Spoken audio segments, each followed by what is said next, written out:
whether you are joining us online here in Mauritius or across the Caribbean, the Pacific, and the wider Indian Ocean and the Africa. My name is Lina, and it is my privilege to serve as your Master of Ceremony for the third Small Island Developing States Internet Governance Forum. Please allow me a moment to acknowledge the significance of where we are sitting today. This is the first time this forum has ever convened in person in the Indian Ocean region for a gathering that was born from the Pacific and the Caribbean, seeds coming together in 2011 to ask a simple question. How do small states get a seat at the table on internet governance today? Convening in Mauritius is not a footnote. It is indeed a milestone. This year, the theme is navigating the digital tide, resilience, security, and innovations in seeds. Over the next 2 days, starting from today, we will hear from policymakers, technologists, young leaders, and civil society from three oceans, wrestling with the same guiding questions. How do we build trusted, secure, and digital infrastructure? How do we close the governance gap that leave our most vulnerable behind? And how do small states, individually modest in scale, but collectively significant in voice, shape the global internet governance agenda rather than simply inherit it? Ladies and gentlemen, our first speaker today is from Halley movement, the coalition that had partnered with the CTU and DC seeds to make this Indian Ocean convening possible. Please welcome Mr. Mahendra Busgopaul, the Secretary General of the Halley movement and Mauritius IGF.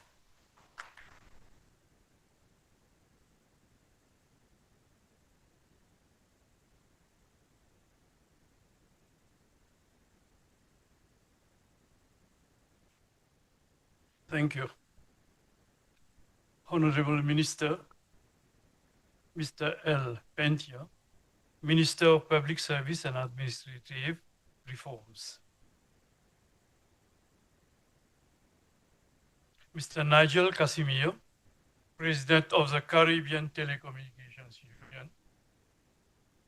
Distinguished members from Mauritius and from other islands as well.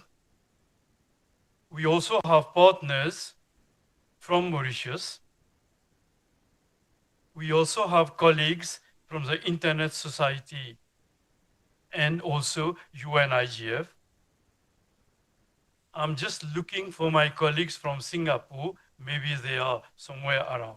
Anyway, participants and speakers who are following the event online, members of the press, members of the civil society. It is a profound honor to welcome you to the Small Island Developing States Internet Governance Forum today. You will remember we started the same meeting in the morning for the Mauritius IGF. And as I was talking with Honorable Minister, we are having something different right now. This is a third seeds meeting that we are having globally, but it is the first time that we are hosting it in Mauritius and in the Indian Ocean Islands. So today we gather not only as participants in a dialogue about technology, but as custodians of the future of our islands, our communities, and our shared digital ecosystem. This gathering is historic. It is the first in-person Internet Governance Forum for small island developing states in the Indian Ocean region. For the first time, leaders, innovators, policymakers, and advocates from across our island nations are meeting face to face to shape a collective digital vision. This milestone is more than symbolic. It represents our determination to move from virtual exchanges into tangible collaboration, to build trust through human connection, and to anchor our digital future in the lived realities of our communities. Small island developing states exist on the absolute front lines of global climate change and increasingly on the frontiers of complex cyber threats. So for us, development cannot be a race to leapfrog into digitalization at any cost. It must be a careful, sustainable journey that protects our economies, our environments, and our people. Our economies depend on the ocean. Our cultures are shaped by the sea. That is why our digital future must be built with resilience, sustainability, and responsibility at its core. This is why the SEEDS IGF is different from other internet governance forums. While global IGF provide important platforms for dialogue, our forum exists to give island nations a strong, unified voice. We face peculiar challenges, limited resources, geographic isolation, climate vulnerability, and infrastructure gaps. But we also hold unique advantages. As small nations, we can be agile. We can innovate quickly. We can chart our own course and show the world how digital development can be both inclusive and sustainable. Ladies and gentlemen, our work today builds on the foundation laid by the dynamic coalition of small island developing states in the internet economy, or as we say, the DCCs. This coalition was created to ensure that island nations are not left behind in the digital age. It is thanks to DCCs that we now have a dedicated Internet Governance Forum for SEEDs, a space where our voices are amplified, our challenges are recognized, and our solutions are shared. As we gather here in Mauritius, we carry forward that vision to strengthen collaboration across the Caribbean, the Pacific, and the Indian Ocean, and to ensure that our islands remain resilient, trusted, and unified in the digital economy. As we embark on this forum, our themes remind us of the path ahead. Charting our own course speaks to digital autonomy and proactive policymaking tailored to our islands. Building interconnected resilience links our climate realities with the urgent need for strong cyber defenses. Leapfrogging safely captures our agility to embrace AI and emerging technologies while staying protected. And forging a resilient and trusted internet which highlights unity, trust, and ethical governance.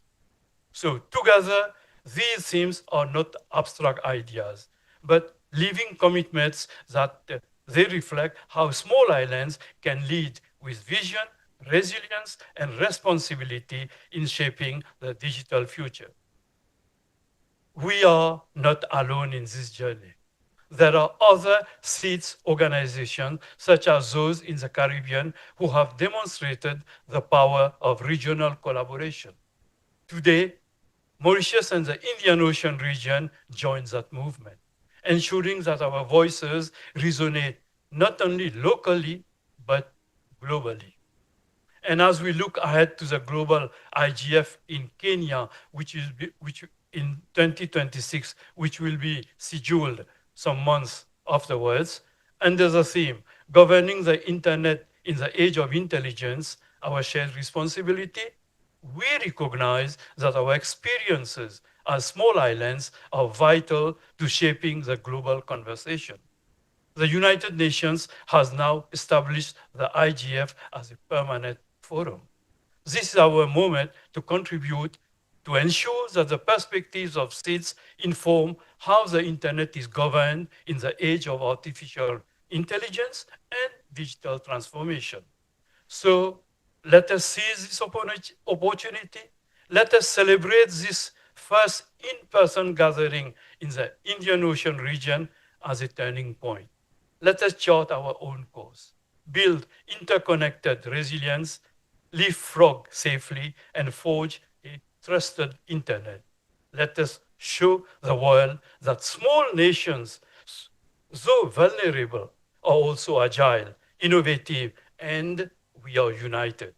Together, we can build a digital future that serves humanity, protects our planet, and empowers our people.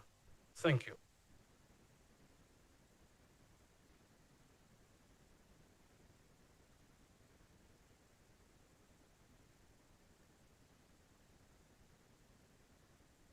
Thank you, Mr. Busgopaul, for this fitting reminder that this forum exists because of exactly this kind of regional partnership and shared ownership. Our next speaker represents the institution that has stood at the heart of the Small Island Development States Intergovernance Forum since its very first convening in 2021, the Caribbean Telecommunications Union. Ladies and gentlemen, we welcome Mr. Nigel Cassimire, the Deputy Secretary General and Head of Regional Policy Development at the Caribbean Telecommunications Union.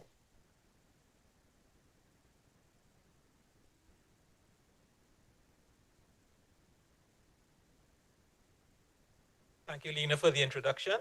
I must remember not to speak after Mahendra because he says everything that I needed to say. So I'll try to be not too repetitive. Honorable Raj Pentier, Minister of Public Service and Administrative Reform of Mauritius, Mr. Mahendra Busgopaul, Secretary General of Halley Movement Coalition, Excellencies, distinguished ladies and gentlemen, I will say good morning, good afternoon, and good evening to all participants from across the Caribbean, the Pacific, and the Atlantic, Indian Ocean, and South China Sea regions, joining us both here in Mauritius and online around the world.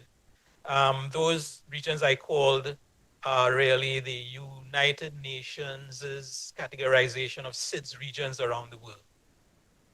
And on behalf of the Caribbean Telecommunications Union, or the CTU, and our Secretary General, Mr. Rodney Taylor, it is my pleasure to welcome you to the Small Island Developing States Internet Governance Forum, the third Small Island, the third SIDS IGF.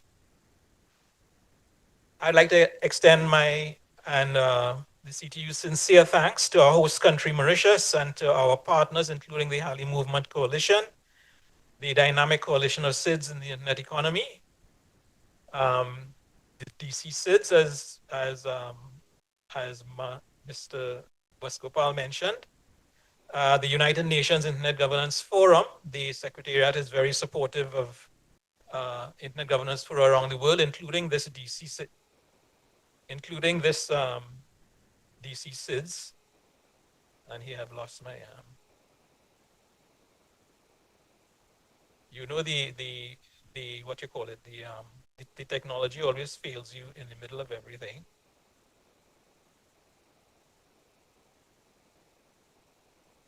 Okay, let me just get it back. Or maybe just speak from the heart. Yes, the UN IGF has been very supportive of us here.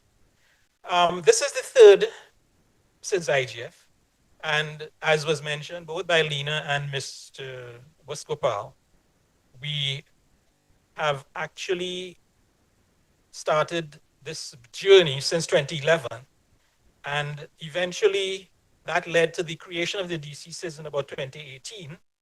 And in 2022, actually, the Secretary General, Rodney Taylor, whom I mentioned, partnered with the DC SIDS to host the first SIDS IGF from the CTU Secretariat in Port of Spain, Trinidad and Tobago.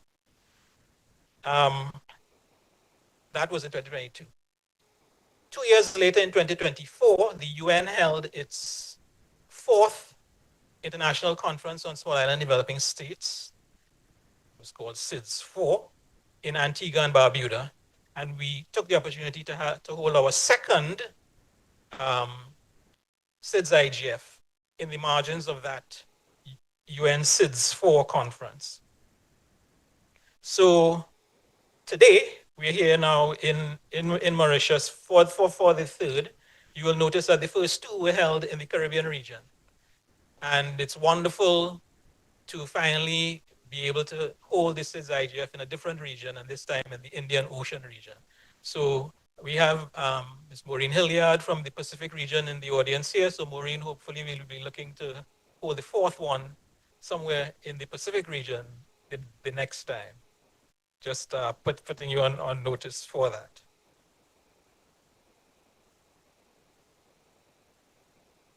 Now, we see Mauritius as a successful, innovative small island developing state at the crossroads of Asia and Africa. And with our event today and tomorrow, we are extending that crossroads globally with SIDS from all over the world taking part.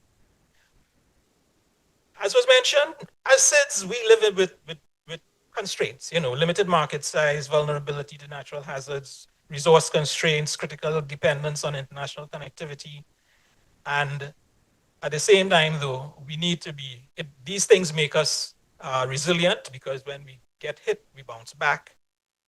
Innovative, adaptive, agile as well, as Mahendra mentioned. The digital economy presents tremendous possibilities for economic diversification, entrepreneurship, education, innovation, public service delivery, and greater participation in global markets. But it also brings its own new risks and challenges that no country can effectively address in isolation. Some of these you might have heard mentioned: increasingly sophisticated cyber threats, the emerging technologies like artificial intelligence. That in fact is the key theme of this 10th Mauritius IGF that we are having this event along with. And of course, the defining concern about climate change. All of these are impacting on digital infrastructure, resilience planning, long-term development strategies, and so on. So these realities demand our collaboration. We realize that, and our coordinated action. And they require stronger SIDS engagement in regional and global internet governance processes, which is what DC SIDS is doing, which is what the CTU does in terms of representing the Caribbean states in multiple global fora, in running the Caribbean Internet Governance Forum and the like. So this year's forum comes at a particularly important moment, and over the next 2 days, we will explore critical questions like, what are the most pressing challenges facing SIDS in the digital economy? How can multi-stakeholder communities work together more effectively? What policy interventions are needed to address emerging issues? How do we ensure that vulnerable and underrepresented groups are not left behind? And very importantly, how can SIDS strengthen their collective voice and influence in shaping the future of internet governance? These are technical and developmental questions, addressing inclusion, resilience, opportunity, and importantly, sovereignty. There are also questions about how we ensure that digital transformation contributes meaningfully to sustainable development of our people. The strength of internet governance fora like this one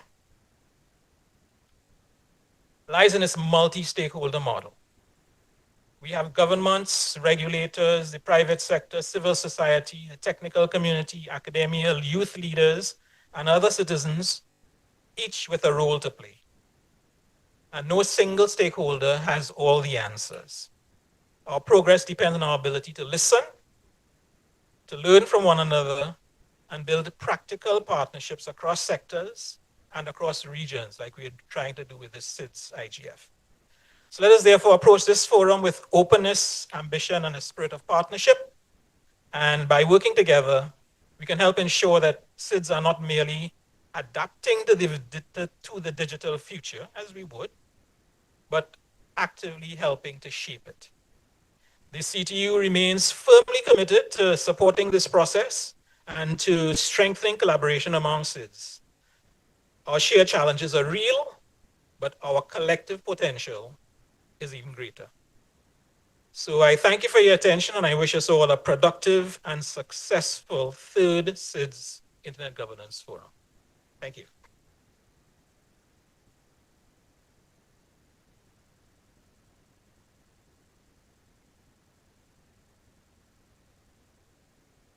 Thank you, Mr. Cassimire.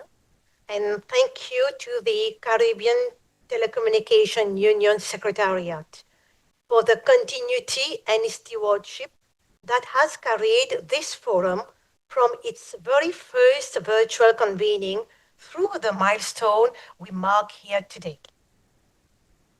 Ladies and gentlemen, our chief guest joins us in his capacity representing the government of Mauritius, our gracious host nation for this landmark convening. Please join me in welcoming the Honorable Mr. Raj Pandya, Minister of Public Service and Administrative Reform, for his opening remarks on behalf of the government of Mauritius.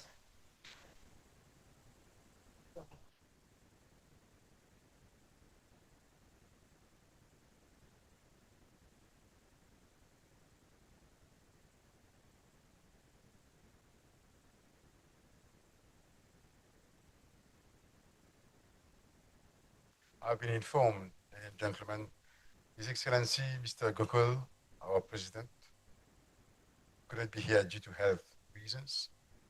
But this morning, the Vice President was here to grace the occasion.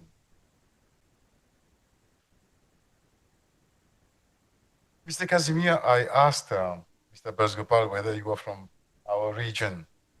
The reason I asked that because at some point in my career, I was posted in Rodrigues. And those, I've got my friend somewhere here, Mr. Busgopaul. When I see my friend, he appeared before my court.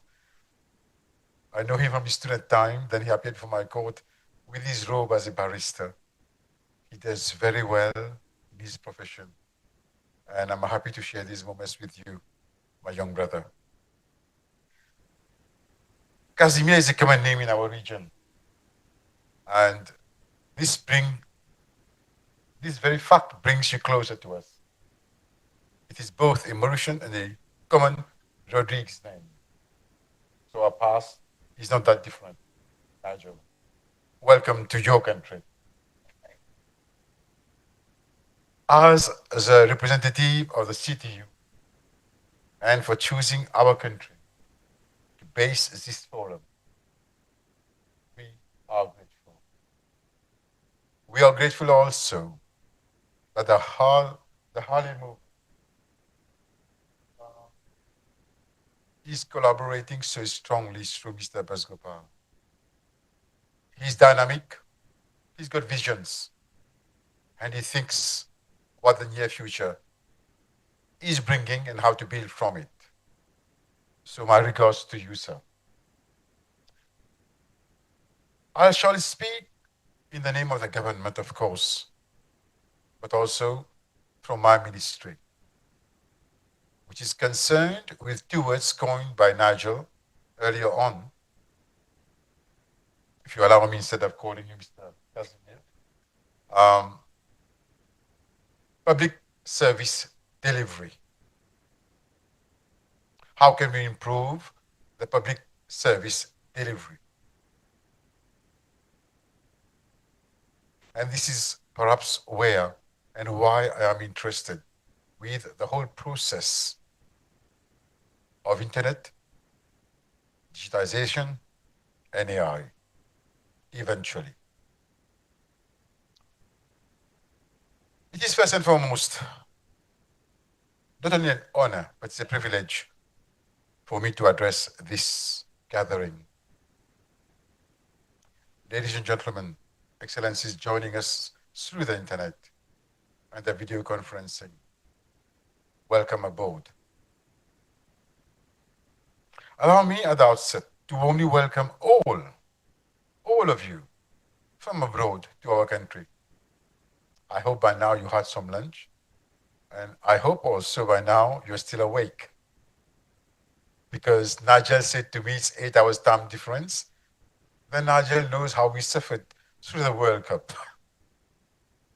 And we suffered because I watched almost all the matches. I hardly slept therefore. So share the pain together with us, brother.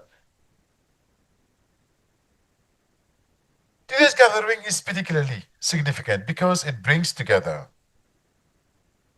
what we call ourselves SIDS. Small island developing states. About a few weeks ago, I was in Morocco, and I used the word SIDS, and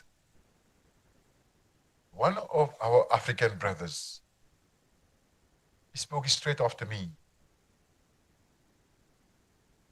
And he said one thing to me. Although he comes from a large Central African country, there's no such country which is small. We cannot define ourselves geographically only or population-wise.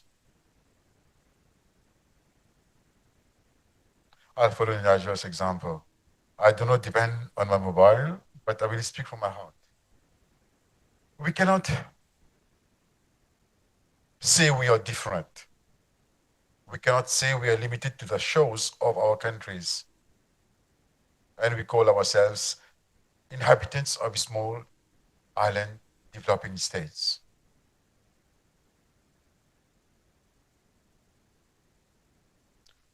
Technology is bringing us together. But besides that, physically, we are joined together by the oceans around us. This world is small now, unlike what it was in the past. We don't need to travel physically to see someone, to speak with someone, to be in conference with someone. Technology is here. We can work across borders, through oceans, across countries together. This forum defines the parameters, what we can do, what we are capable to do. About 58,000 people work directly with my ministry, public officers. Just imagine for 1 second, how can we manage over 58,000 people, their files, daily activities, management of the holidays, management of vacations, sicknesses, attendances, promotions, pay package at the month. Until recently, everything was paper-based. So you can imagine in my ministry at the registry level, how many files we have. And you public officers, beware, we got a file on you as well. Until we came up with a developing concept of public service delivery and digitization. I'm happy to say I've been there for almost 2 years now. 3 huge projects of technological advancement are near completion. We are launching in the week to come the electronic human resource concept. All our EHR documents will be online. We have developed all the schemes of services of all departments, all parastatal bodies, all governmental bodies to be put on software. We have developed the ESOS system, which is being launched together with the Hackshaw in a couple of weeks. But most interestingly, we have got the EDMS, Electronic Documentation System. We have started doing that about a year ago. This year in the budget, I supported Minister Ramtol to take the responsibility under his umbrella. We spoke yesterday, we spoke today, we're going to speak again at break time during parliamentary works. The rest of the EDMS work will be completed jointly with both ministries. For those who are not from Mauritius, please allow me humbly to inform you. Our government believes in the development of artificial intelligence, of modern technology and communication facilities. We have got a ministry especially dedicated to that with a specific budget. Our Prime Minister has allocated funds to train over 50,000 people effectively using technology and AI in the next 5 years. The first 50,000 will be in 2 years, 25,000 this year and next year.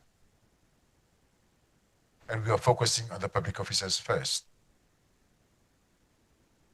What does this do to us? Technology, communication facilities, AI. They help us to deliver service to the public faster, more transparent, more efficient, and in a way, accountable. We've coined the word resilience and the word agile. These 5 words are the mantras of my ministry right now.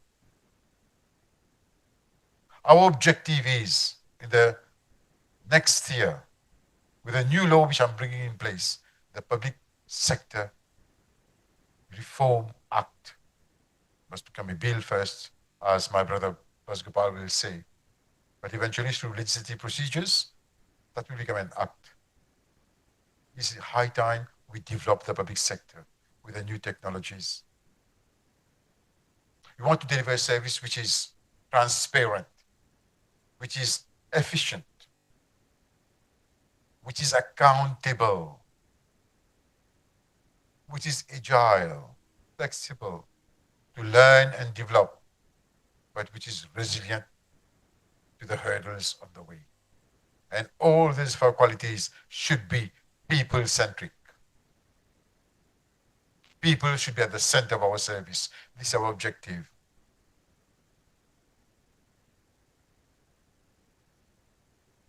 I shall end with this.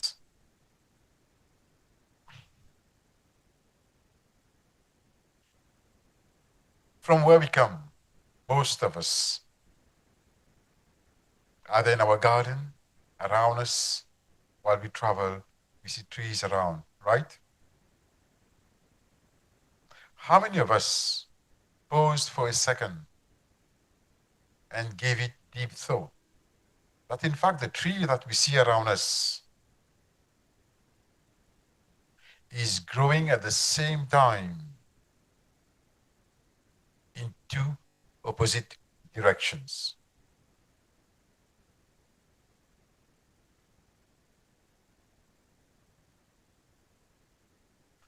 The part of the tree that we see with our eyes above the soil, with its fruits and flowers and leaves, is what we see. Do we at some point realize, under the soil, where the tree is standing, it is growing in the opposite direction?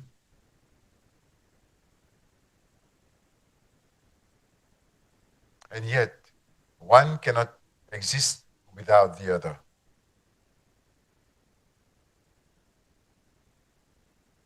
One grows towards the sun. The photosynthetic part, influenced by the light of the sun, gives us the flowers, gives us the leaves, the fruits that we admire. The other part, which is, if not more important, as important, growing right opposite, with as many branches, if I may say, but its roots is spreading just like the part of the bark. And that part does not have it easy. It goes against the soil, against the nature down there, the hardship. It forges its way in the shade, in the dark, dans la ténèbre. This is influenced by the gravity.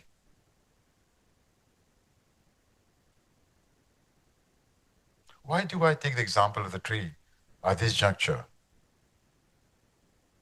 Ladies and gentlemen, technology is not as beautiful just as the leaves, the tree, we see the fruits and the flowers.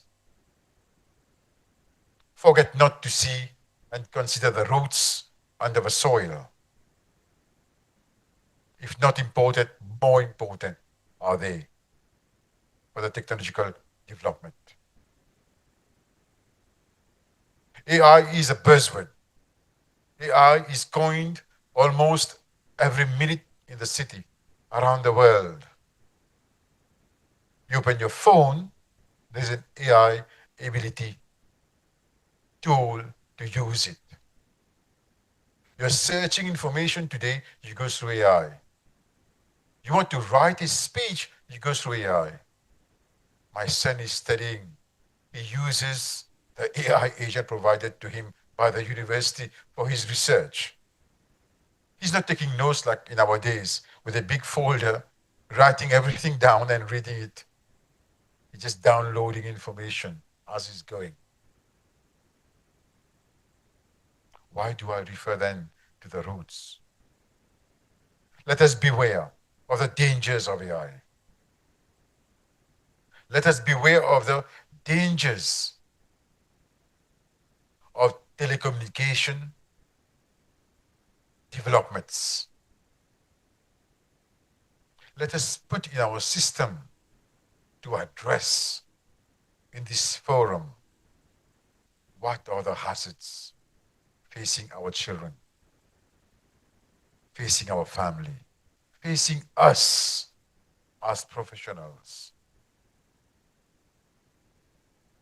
It is so easy today to use AI to imitate something with my voice and my face and make me say things I haven't said or conceived even to say.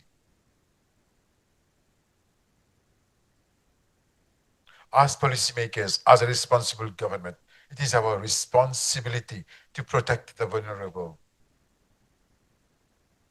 UK has done it, France has done it, Australia is doing it, and other countries will follow. Our children cannot be left at the risk and peril of those who will not use the telecommunication instruments for the benefit of the society or the surroundings, but for abuse. Our elderly will not be spared to be abused financially or physically. Our youngsters will not be spared to be abused in any possible way as a parent you can imagine. These things must be taken into considerations while we debate the subject. Come up with concepts, come up with strategies, come up with propositions as to how we can have a safer, productive use of telecommunication, internet, AI tools to better our lives. I come from public service. I am not going to. I said that to the Minister of Telecommunications,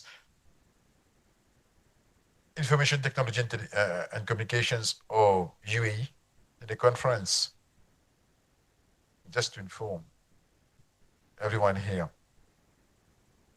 UAE has been able to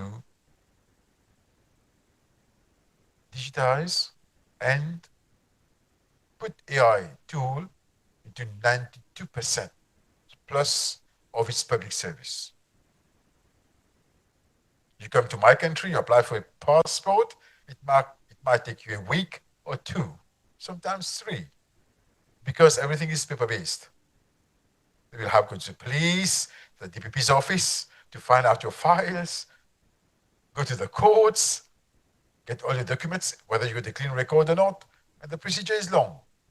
You go to Dubai, or UAE as we call it, you get a passport in 1 hour at the most.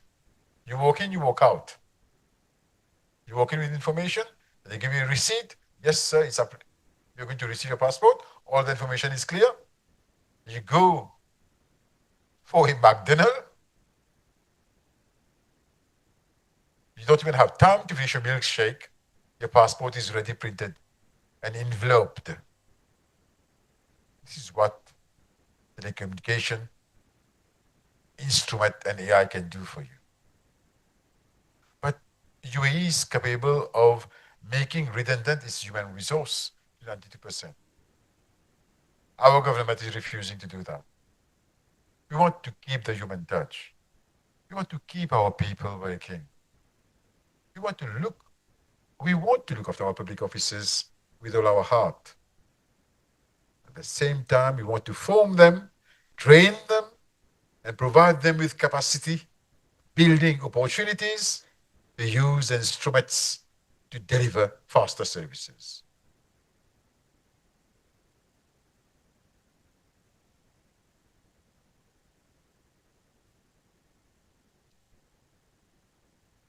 You are gathered to discuss certain questions. The questions are clearly listed in the information paper, which is around your table, and part of it is on my desk in my ministry. Take this opportunity. Use this opportunity to develop and contribute to develop concepts, ideas, and suggestions.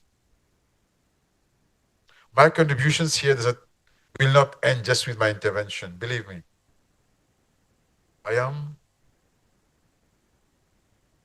of the generation who believes that is stronger than words or actions. I shall wait for a feedback from Mr. Busgopaul in the days to come of what you have debated on, concluded with, and proposed to go forward.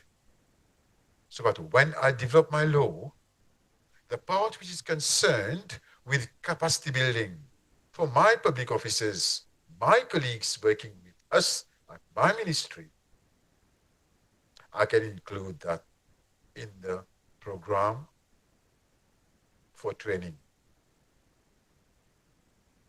Ladies and gentlemen, we have opened the Atal Bihari Vajpayee Institute of Public Service and Innovation. We call it IPSI. This institution is found in Minisi, Rejui. If you have an opportunity to visit,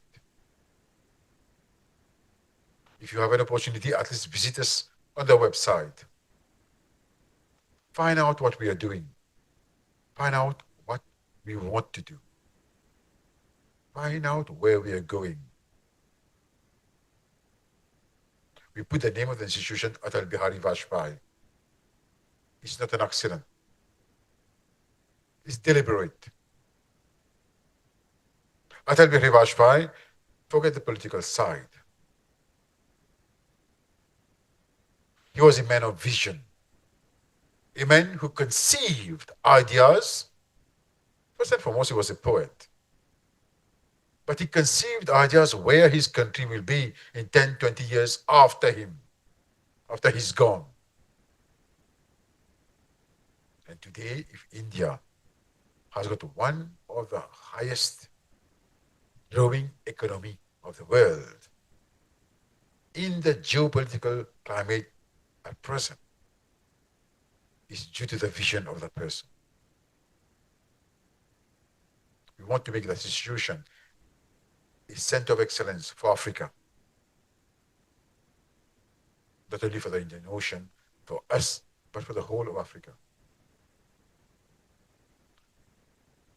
Vous comprenez le français? Nigel, non? Un petit peu. Un petit peu. On dit souvent, seul, on va vite. Mais ensemble, on ira loin. Mes frères et sœurs autour de la table, mes frères et sœurs, vous qui nous écoutez à travers les moyens de télécommunication, nous n'avons pas l'intention de bouger seuls. Mais nous travaillons avec l'esprit des coopérations et d'être ensemble, parce qu'on a l'intention claire d'aller loin.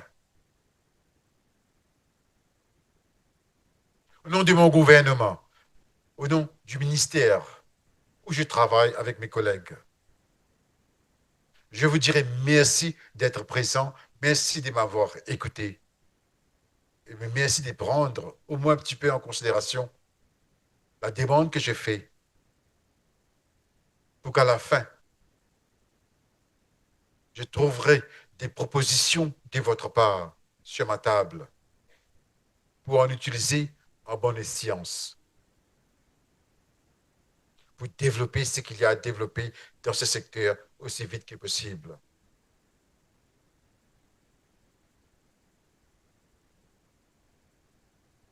Messieurs, mesdames, je vous remercie.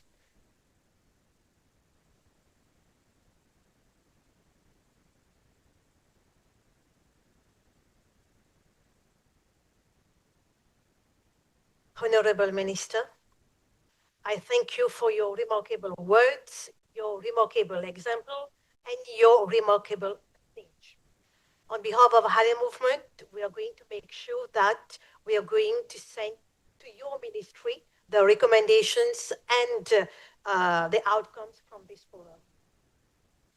Ladies and gentlemen, we have now heard from the government of Mauritius, from our regional host partner, the Halley movement, and from the Caribbean Telecommunications Union, 3 voices, 3 institutions, but one shared commitment to ensuring small island developing states are not passengers in the global digital conversation, but they are navigators of it. That commitment brings us directly in our next session, why the IGF matters for seeds, which will bring together voices from the Internet Society and the IGF Secretariat. And I have the pleasure now to hand over to Ms. Maureen, our moderator, and I humbly request and invite Mr. Busgopaul to accompany the Honorable Minister and Mr. Cassimire for refreshment. Thank you, ladies and gentlemen.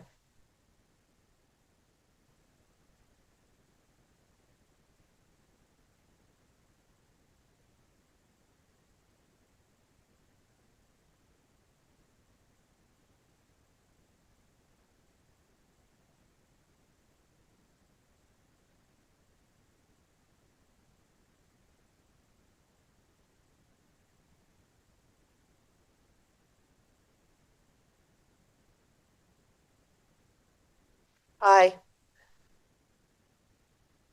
Oh. Are they going to turn it around? Are they going to turn it around?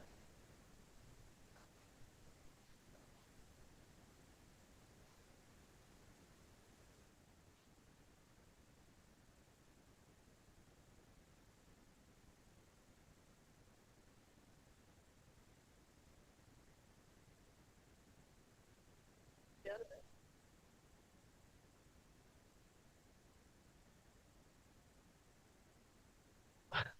Well, half the room is emptied because they've gone out to drink tea with the minister, but that's okay. That's okay.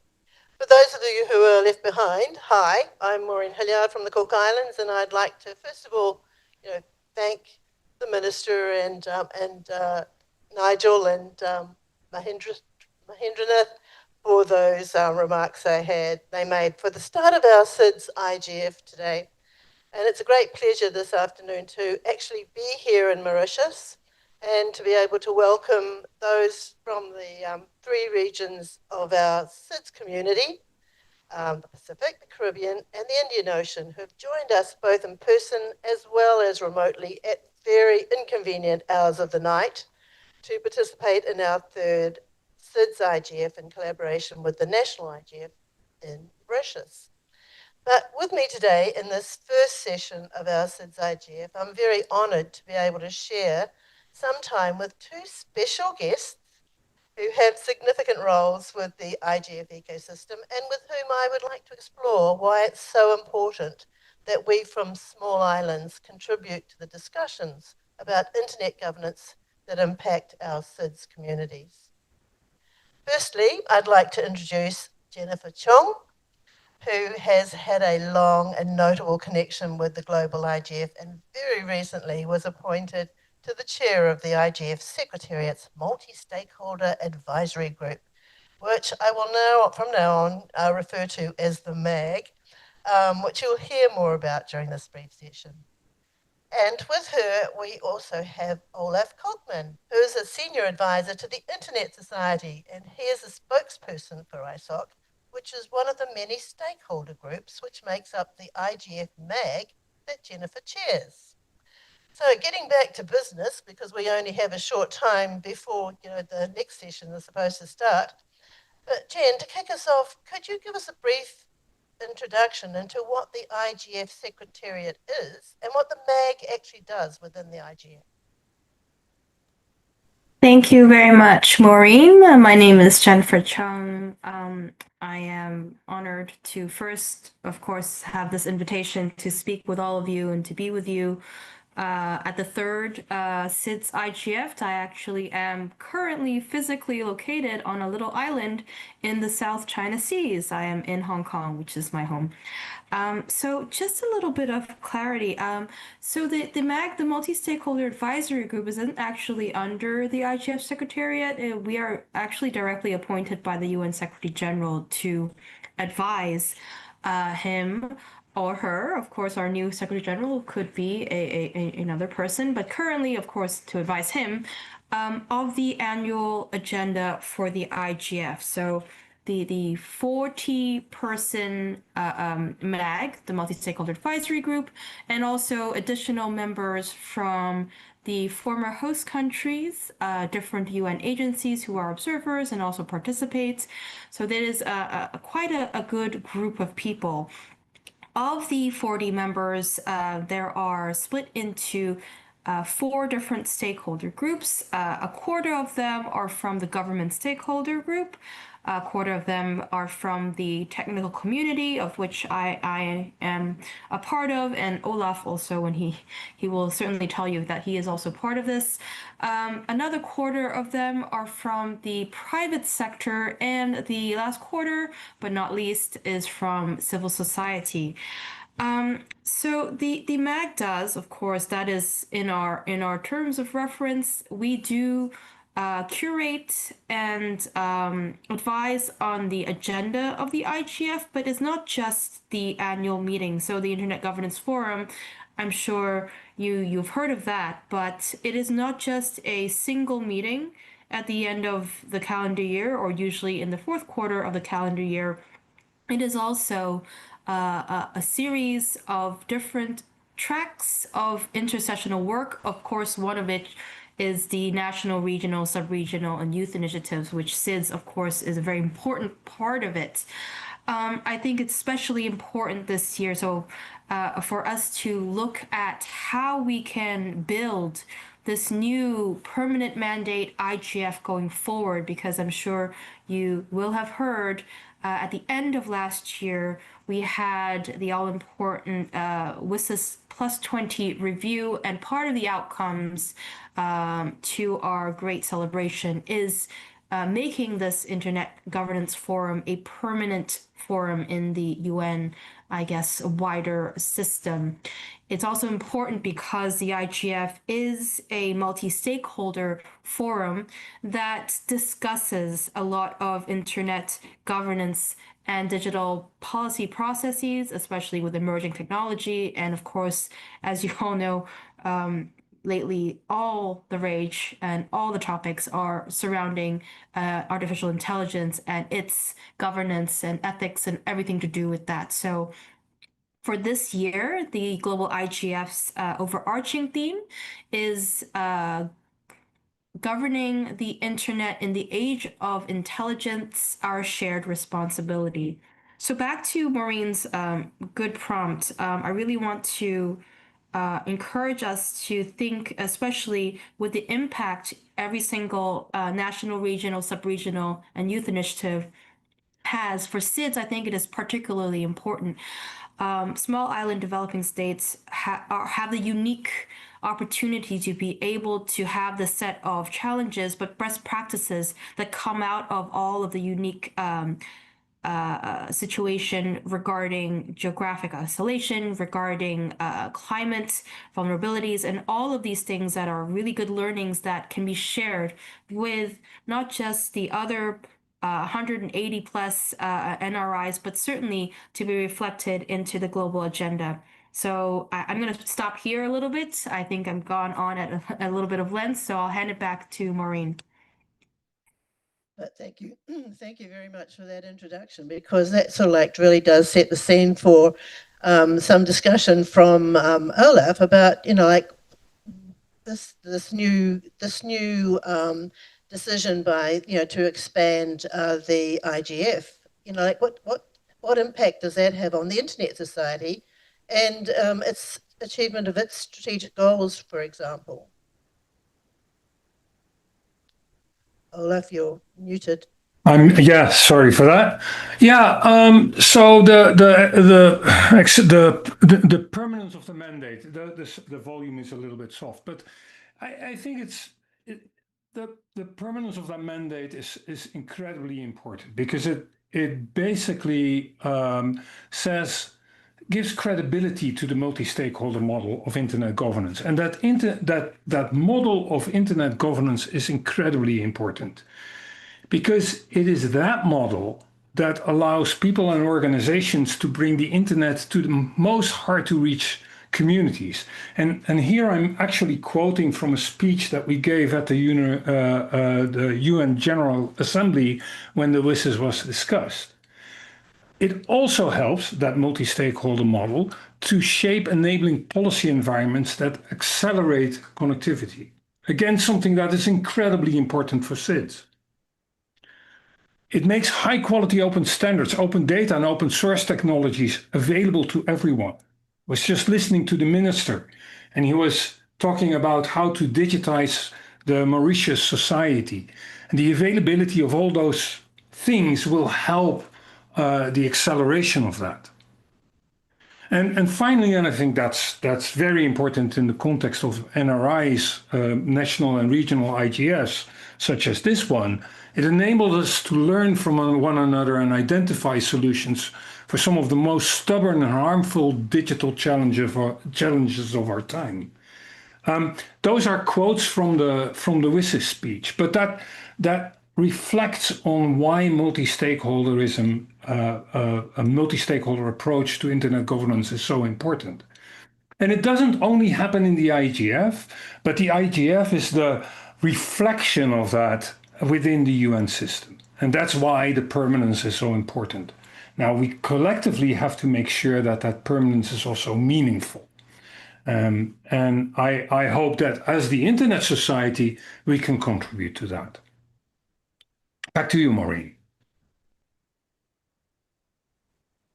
Right. Well, thank you very much for that, Olaf. And I think that one of the one of the things that I actually also wanted to discuss was, stakeholder participation. I'm really pleased to see we've got quite a lot of our stakeholder group attending remotely, which is fantastic.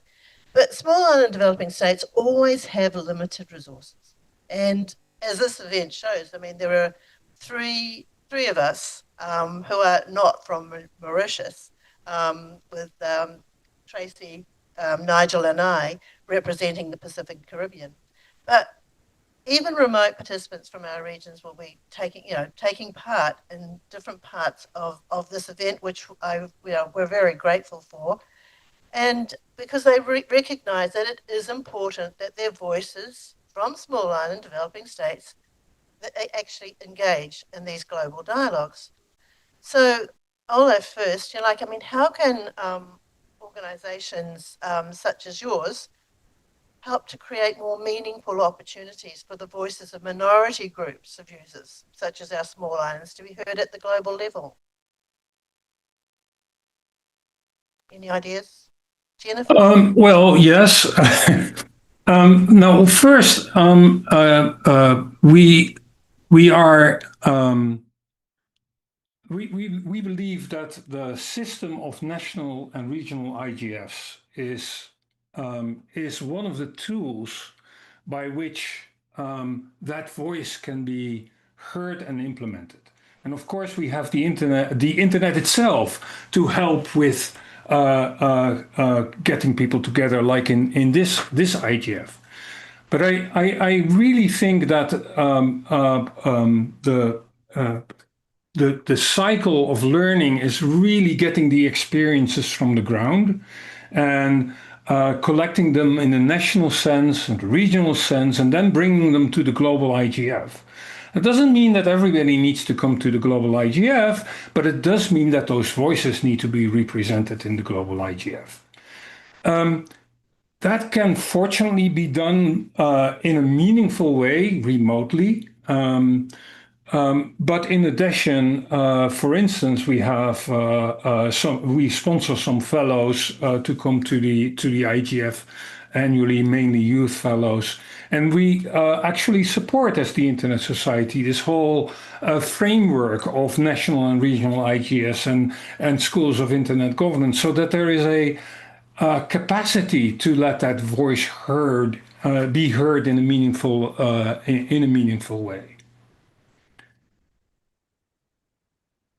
Oh, no, thank you, Olaf. No, it's good that, that people are actually aware that there are those opportunities. And I think that that's really important. Jen, anything more to add on to that? Sure, thank you, Maureen. I'm happy to add a little bit on this as well. So, and Internet Society, of course, has done such good work around the globe, and especially with the different chapters. It actually helps so much capacity building and a lot of other initiatives that they do. But I guess maybe I'll speak from the IGF MAG point of view. The first thing is we need representation at every single level. So starting with the one that's nearest to me, which is the Multi-Stakeholder Advisory Group, we do have two fourth year MAG members, one from Tuvalu, so Ms. Veronica Tenanoia, and also our very own Ms. Sherry Lagakali from Fiji as well. So it's actually so having that represented at the MAG, who actually creates the yearly program, is very important. The second thing, not even just looking at, of course, multi-stakeholder is not hierarchical, but there is different layers of how we represent, what we do, how we can actually curate information to allow for more opportunities.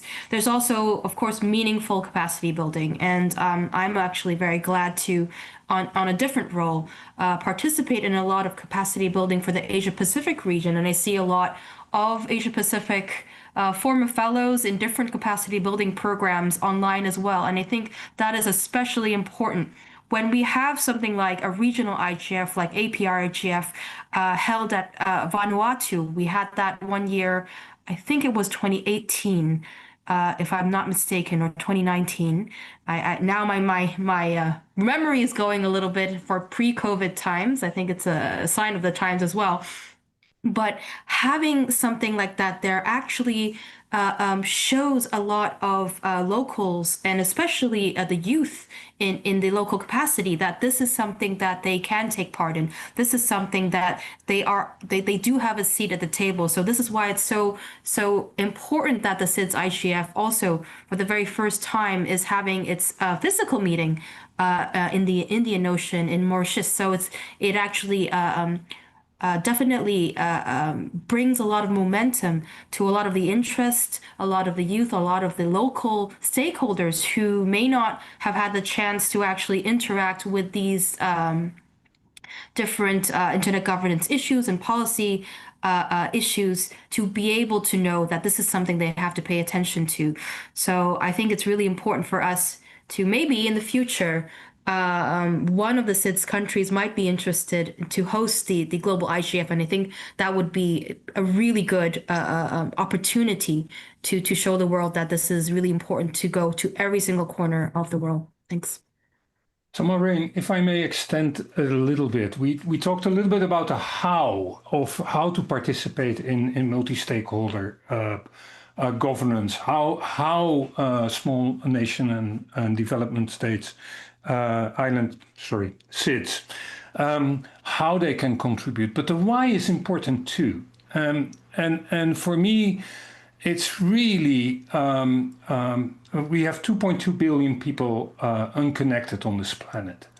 I think that connecting the next billion is probably relatively easy, but connecting the last billion people is extremely difficult.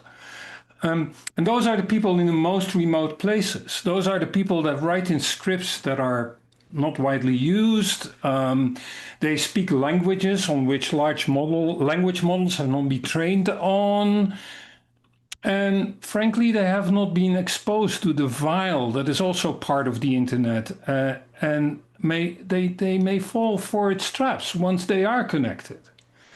And I think that the SIDS are people with lived experience, people that have recently connected, that speak languages that are not yet in AIs, that can help to shape that future for being inclusive, for being resilient and sustainable. The topics of this or the theme of this SIDS IGF, and make sure that the future that those people that are connected is sane and safe. So I think that is the why SIDS should be heard, because they bring a lived experience. Definitely, and I think that this is one of the one of the reasons we want to sort of like participate as well. One of the I noticed that there's a lot of discussion going in the chat, and that's great. Please carry on. But one of the next question that I want to ask is, like, looking into the future, the next decade of internet governance, what is one action that you believe that our global internet governance community, either collectively or individually, what should they prioritize now to ensure that they're ready for that future? And we're looking at, SIDS leaders, governments, technical communities, civil society, everything that makes up, our internet community, including our young people. What should they be doing now to be ready for the next decade of internet governance? Jen. It's so hard to just pick one thing, but I mean, the one thing I would advise is to keep your eyes open and participate, and know that you are, even though it is very difficult to be able to go to every single meeting in person, because funding, of course, is very, very difficult to come by. But know that you might have the opportunity to start your participation online and take those opportunities. And I mean, not just in the sense that you have to be participating at the highest level, but realize that the opportunities for you to input exist in many different levels, and take advantage of the more local opportunities for you to be able to test your ideas, test and develop those conversations and feel feel empowered to be able to bring these conversations to a regional and a global level. Awesome. Olaf. Yeah, see, I've heard that question as a what rather than a how, and we're complementary here, Jennifer and I. Jennifer just answered the how. How do you engage? But I think that the what to engage on is also important. I would prioritize on our future. And for me, I'm going back to the mission of the Internet Society when I think of that. That's an open, secure, trustworthy internet for everyone. And that's not a given. So we need to defend that open internet. We need to make sure that that connectivity remains open. That we are able to use open technologies, that we are able to use services that are not exploitative, with users having agency. We need to build an internet that is for the users. And we need to make sure that our digital world is secure and trustworthy. So that's sort of the what to prioritize on. Still, that is a wide bucket of sort of thoughts. But what I think is important that if people are new and try to participate in this whole framework of internet governance, is that they take one topic where they have deep interest and they build expertise around it. Because if you have expertise and you have some depth in the conversation, you actually make your voice. You are more effective at making your voice heard. So that would be my recommendation for people who join this phase. Well, great recommendations. Thank you very much. I'm sure everyone's sort of like listening to that, and I'll get them be ready. But if we were sitting here 10 years from now, what would success look like to you for SID's participation in the IGF? Olaf. Yeah, well, I think I just said that. Huh? We have an open internet that is secure and trustworthy. So that is still for users and for which is decentralized, so that people can make their own choices and also governments can make their own choices. So that's sort of my background concept for that. And yes, your voices are heard. We will have a future that takes into account people that are in the hardest to reach places, that are in places that are threatened by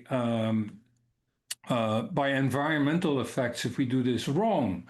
All those type of things are I think important, and we are successful if your voice has been heard. And it has had an impact on the way that we collectively steer our future. Last word? I think you were talking to me, Maureen. Your audio just cut out a little bit, but I'll assume you're asking me.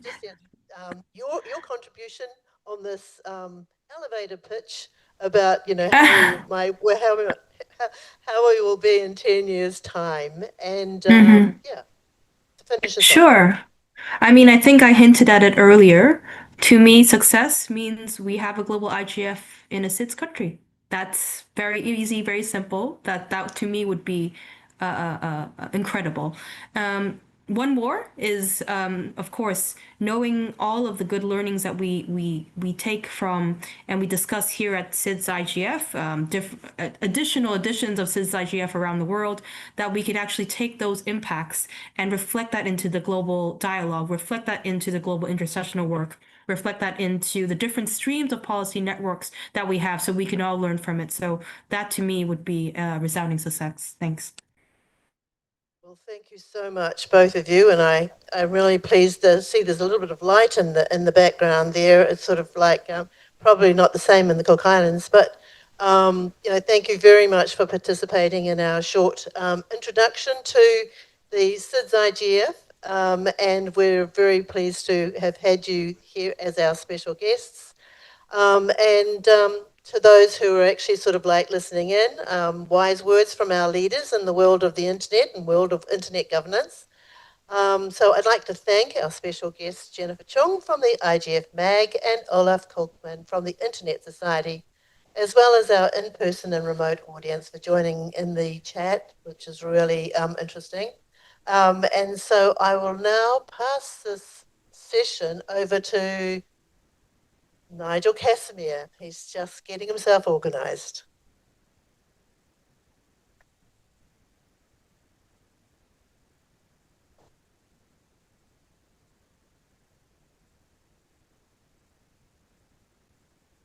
Hello? Oh, it's on. Yes, good afternoon. Thank you very much, Maureen and Jen and Olaf for that prior session. We are running a little bit behind, actually, so fortunately, I'll get the opportunity in this session, probably bring us back on the stream a bit. This is our first panel session dealing with the digital leap, transforming SIDS through secure, resilient, and smart technologies. And I'm happy to have here on stage with me Mr. Tracy Hackshaw of the UPU. Tracy, of course, is from the Caribbean himself, Trinidad and Tobago. And also online, we should also have Mr. Russell Woruba, representing the government of Papua New Guinea. He will address the state's role in this and give certain perspectives from a governmental point of view. We are looking at leapfrogging, and the concept of leapfrogging is an idea that SIDS can leverage cutting-edge tools like AI, automation, cloud platforms, and so on to skip intermediate stages of traditional development. We've spoken a lot about the SIDS constraints and vulnerabilities, but this is pushing the idea of agility, adaptability, right? And SIDS basically using the technology to overcome these limitations and prosper. Smart digital technologies mean very little if our core internet infrastructure is exposed to security threats, DNS abuse, or a single extreme weather event knocks us offline. So for SIDS, physical resilience, ensuring subsea cables, towers, data centers, and so on can withstand climate impacts. But that must go hand in hand as well with cyber resilience. And of course, the cyber threats are becoming more challenging as the technology advances. So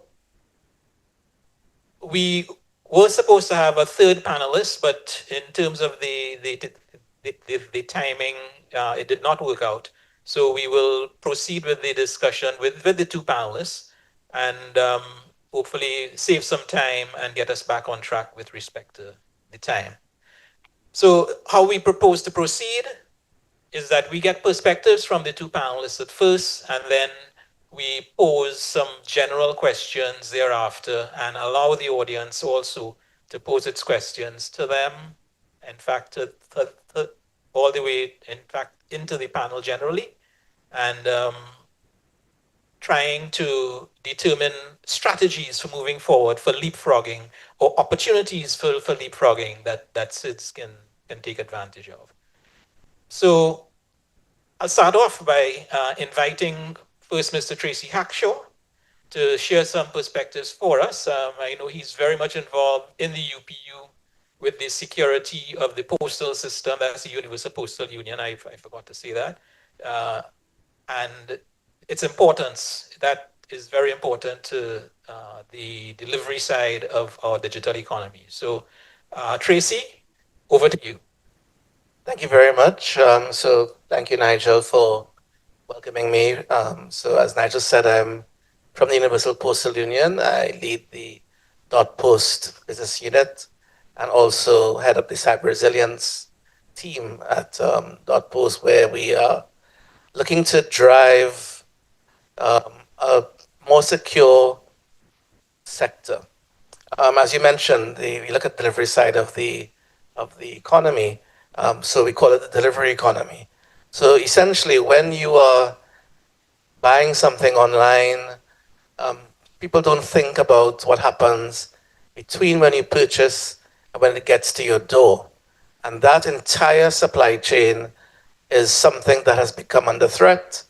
I'm sure you're seeing a lot of the scams that are emerging today with regards to package delivery, messages coming in via email or SMS or other messaging platforms saying things like your package is late, we need to resubmit information.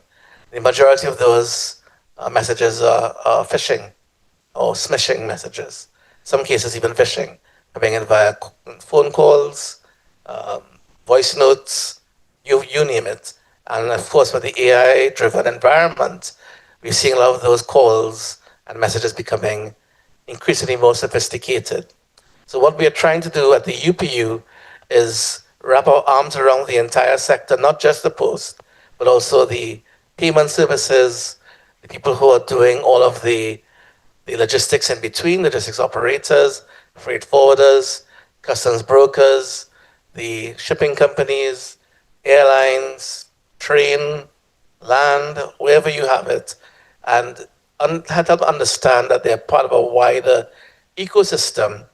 And if it is that they are not trying to become more resilient and certainly increase their cybersecurity posture, they can affect the entire system, because one breach of their environment at the supply chain level, we've seen several attacks coming in, as you know, supply chain attacks, you know, about SolarWinds, NotPay back some time ago, and many others since then, where if you attack one level of the supply chain, you can attack everyone through that.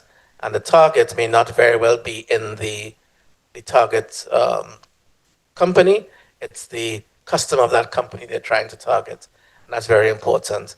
So what we're trying to do here at the UPU is introduce collaboration, introduce sharing of information, utilizing a tool and a project called Secure.Post and Post ISAC. Within the Secure.Post project, we are offering a series of tools to allow the sector and in fact the general public, because it's still open. If you go right now to Secure.Post, you will see it, HTTPS, ://secure.post.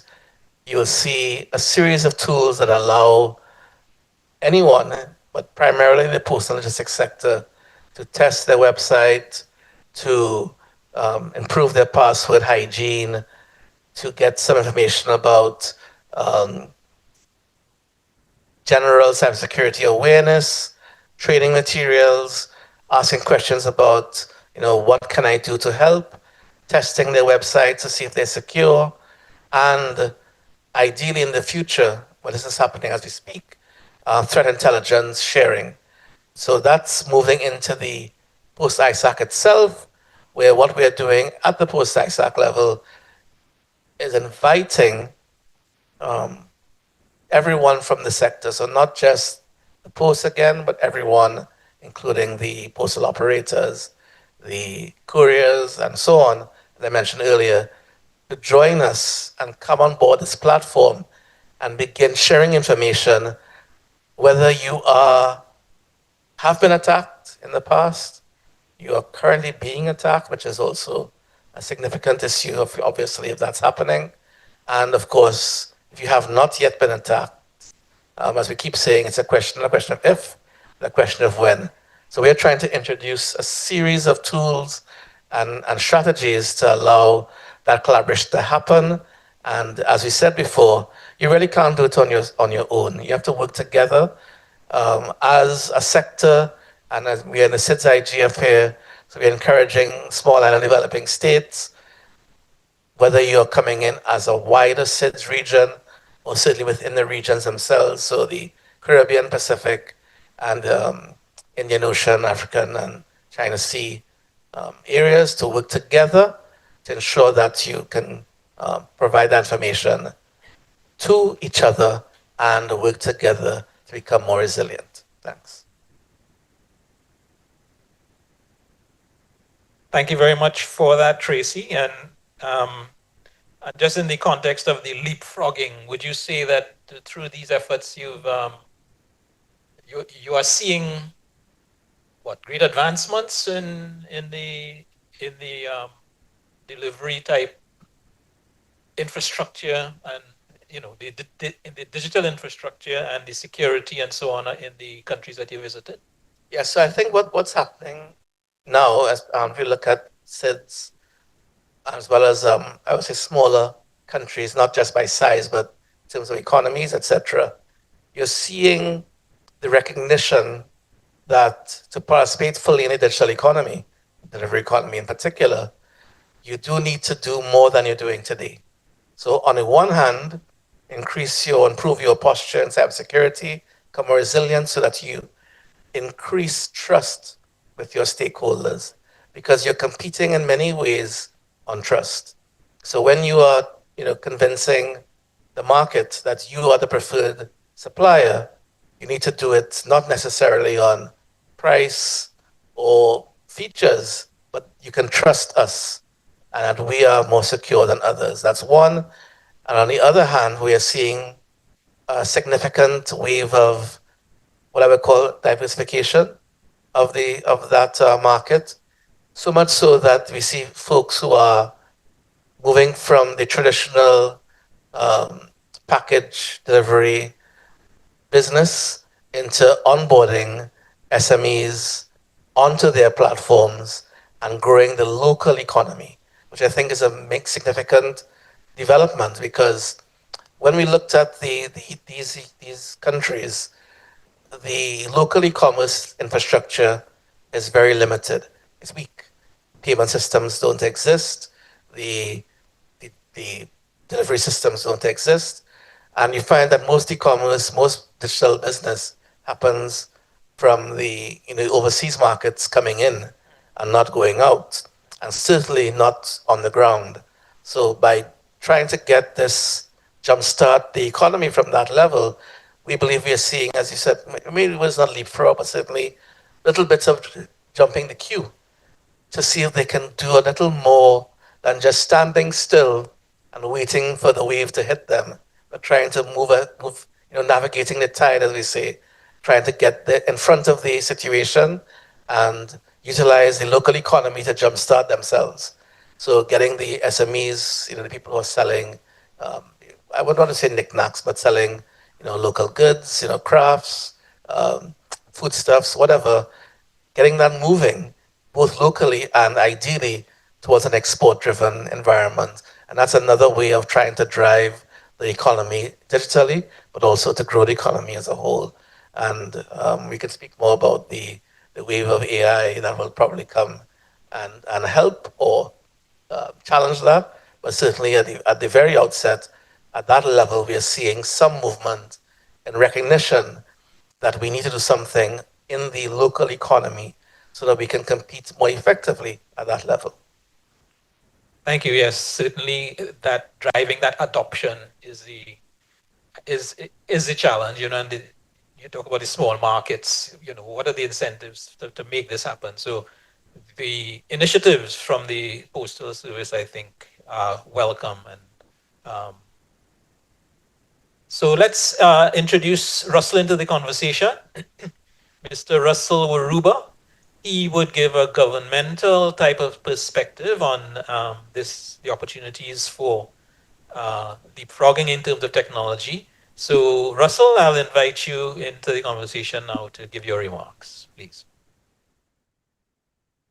Thanks, Nigel, and thanks, Tracy, and good afternoon, good morning, and good evening, colleagues from around the world, especially our colleagues in Mauritius. Can you hear me? Yes, very well. Yes, and I have just shared my screen on my presentation for those who are. Okay, thank you, Nigel. Tracy has just raised very important points about payment systems with which the IPU is using, and this is where the role of digital public infrastructure, which is part of my research at the moment, and working with the PNG government. Just last week, we hosted the Digital Transformation Summit in the country, and we invited colleagues from around the Pacific to join us on the different tracks. And we had the Digital Transformation Hackathons, where we challenges that are being faced in the country, and especially in, as the good minister mentioned about public service delivery. How do we get services to our citizens, and at the same time doing that, securely, resiliently, as you mentioned. So my presentation will be basically going through some of the work that I'm doing in my research and linking it to the Pacific, and how it would be mainly around Nigel, it will be mainly around institutions, and how having strong institutions in our small island developing states, harnessing the technology, and that in itself is leapfrogging. So when we talk about leapfrogging, especially doing that carefully, as our good MC mentioned, leapfrogging, we are essentially, as small island states, jumping the industrialization process that countries in Europe, countries in America, the big developed economies have done so. So like STEM, and then you go through production lines, and then industrialization of agriculture. And these countries have done power as a general purpose technology, energy, that happened over many centuries. But our countries, smaller countries, we are now leapfrogging in a sense because of all these enablers that are available to us. We've got cloud systems, and sitting on top of these cloud systems, we have this digital public infrastructure.